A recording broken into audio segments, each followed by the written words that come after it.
ce dimanche 8 juin, le sud de la Belgique nous ouvre ses bras.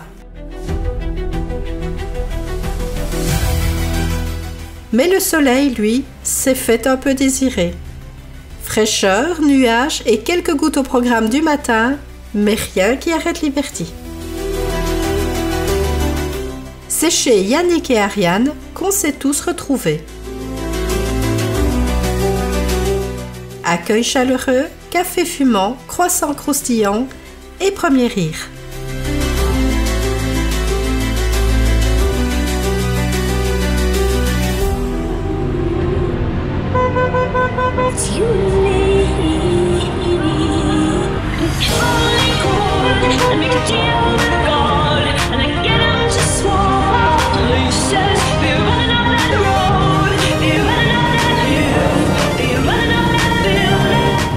Direction Torgny, la petite Provence belge.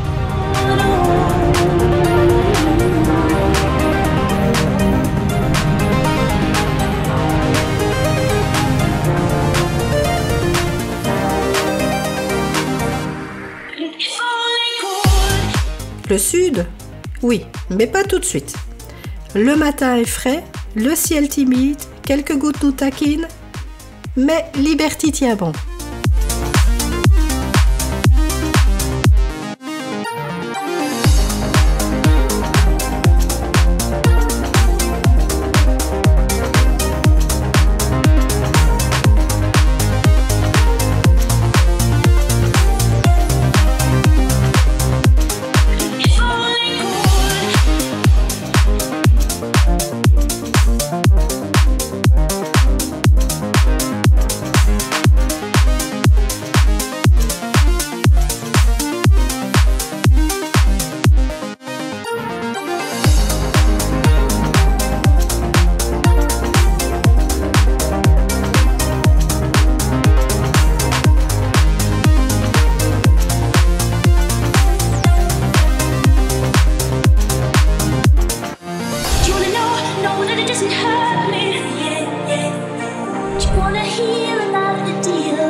Demi-tour pour nous.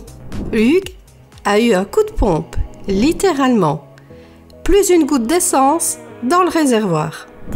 Christine, copilote à l'affût, Alain au GPS et moi, caméra à la main. Tous à la recherche du Graal.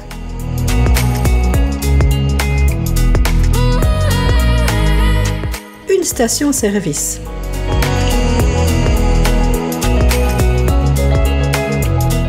Pendant que nos vaillants explorateurs découvraient les ruelles en pierre ocre et prenaient des photos de cartes postales, nous, on vivait notre propre aventure. Résultat, pas de visite pour nous, mais des paysages splendides à filmer.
Après la pause carburant pour nous, place à la pause histoire pour tous. On est ici au château de la Tour. Donc je vais vous expliquer un petit peu l'origine du château et jusqu'à nos jours. Donc des vestiges attestent que déjà au IIIe siècle après Jésus-Christ, il existait à la tour une fortification sur un promontoire jouxtant une voie romaine. Le terrible seigneur Vachelin, descendant des seigneurs de la tour, fut prisonnier. Malheureusement, en 1657, le château de la Tour est pris et incendié par les troupes françaises qui assiégeaient Montmédy. Le chef des troupes révolutionnaires crut devoir venger la prise de Landrecies sur les propriétés du vainqueur. Il fit incendier le château de la Tour en avril 1794. Le château est ensuite resté à l'abandon pendant près de 2 siècles. En 1978, la famille Thomas, actuelle propriétaire du château, l'a acheté pour le restaurer. La restauration progressive du château a permis de débuter l'exploitation du restaurant en 1981 et celle de l'hôtel en 1982. Et aujourd'hui, on y mange. Voilà. Merci à Yannick pour cette immersion dans les siècles passés entre pierres et récits de chevaliers.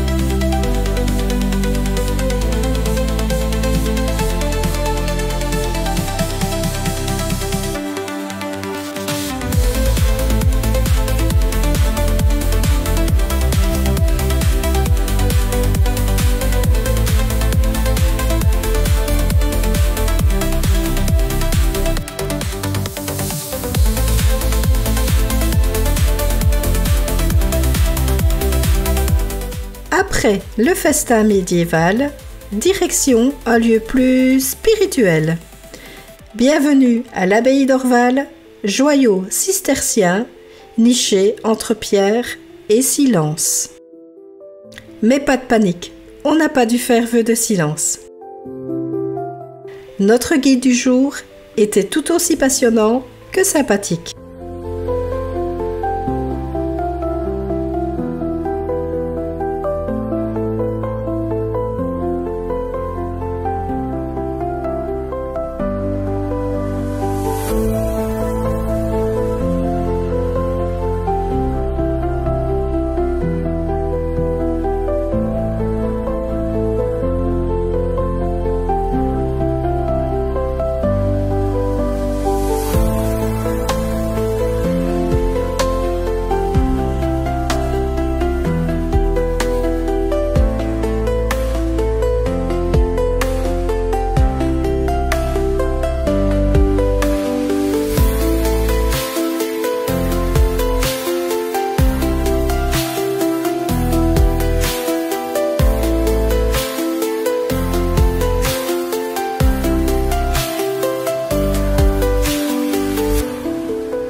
Entre légendes, secrets de construction et vie monastique, on a appris énormément de choses.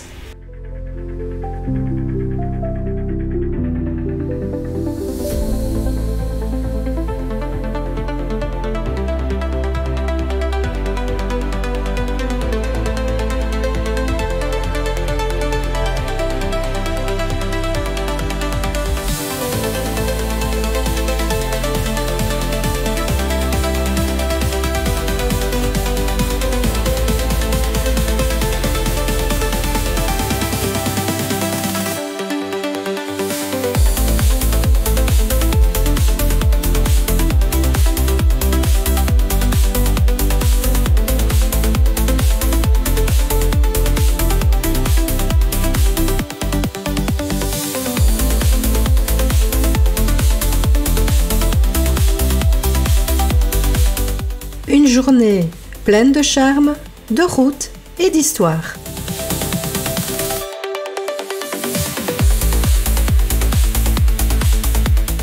Liberty, c'est aussi ça. L'aventure, l'imprévu et surtout, le plaisir d'être ensemble. À très vite pour la prochaine escapade.